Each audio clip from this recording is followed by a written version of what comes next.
Dear students and viewers, Assalamu alaikum. I welcome you all in my YouTube channel.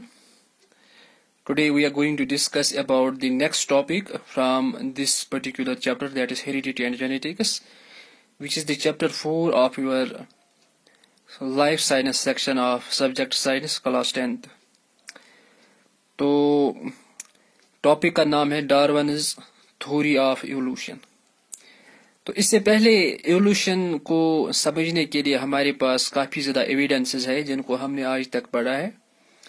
Besides this, Charles Robert Darwin gave a very important theory in his famous book, that is Origin of Species। इसमें actually Darwin ने एक अहम theory को propose किया जिसको हम theory of natural selection कहते हैं।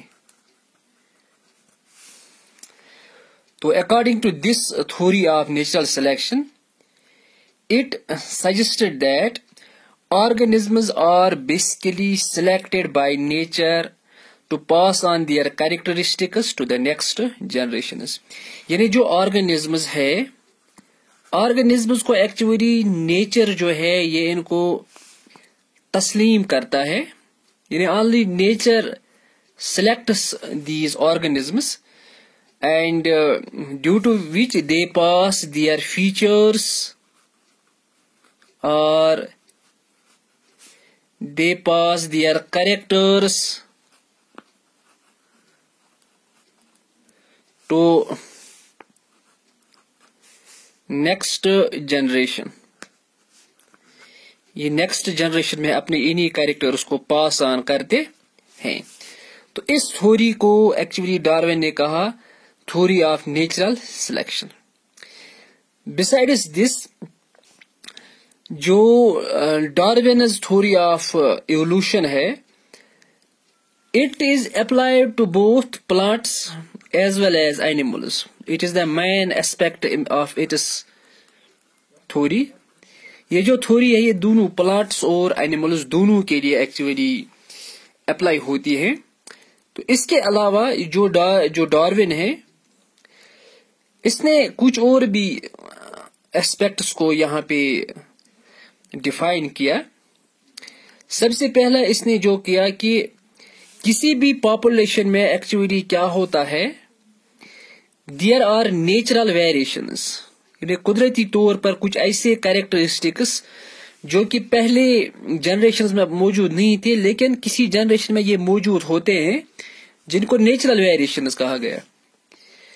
तो यही नेचुरल वेरिएशंस जो है, they act as the favourable variations than others. जो बाकी इनमें जो कैरेक्टरिस्टिक्स है उनसे ये फेवरेबल हो गई और यही वेरिएशन जो है ये आगे चलकर इसी ऑर्गेनिज्म में सामने आ गई।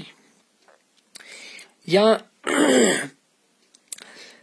अपनी इस नेचुरल सिलेक्शन को डार्विन ने इस तरीके से भी एक्सप्लेन किया कि कोई स्पीशीज जो है ये काफी ज्यादा ऑफस्प्रिंग्स बनाती है। अगर कोई स्पीशीज है to continue its race it produces offsprings। In offsprings में क्या होता है, कुछ ऐसे भी offsprings होते हैं जो कि नेचर को विथस्टैंड करते हैं, कुछ ऐसे होते हैं जो नेचर को विथस्टैंड नहीं करते। फॉर एग्जाम्पल अगर हम देखेंगे natural condition, that is temperature, अगर कभी इंक्रीज होता है तो कुछ ऑर्गेनिम्स ऐसे हैं जो इस टेम्परेचर को बर्दाश्त नहीं करते हैं and they die up, where some can resist this increase in temperature and they can live। और इससे हमें यह पता चलता है जो नेचर है इसका एक अहम रोल है इवोल्यूशन में, या it is basically the natural selection due to which this race it gets continued. या दूसरा यही है कि हम ये कहेंगे कि स्ट्रगल फॉर सर्वाइवल। इंडिविजुअल्स जो होते हैं या जो ऑफस्प्रिंग्स होते हैं of the same species, they actually, in order to survive, they start struggle.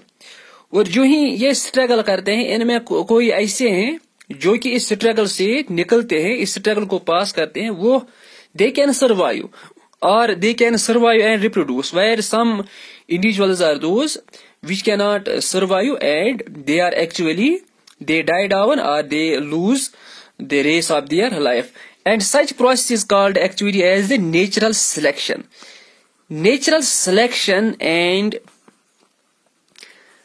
survival of the fittest. These are the most important aspects of the Darwin's theory of evolution. So that was all about today's topic. Have a nice day.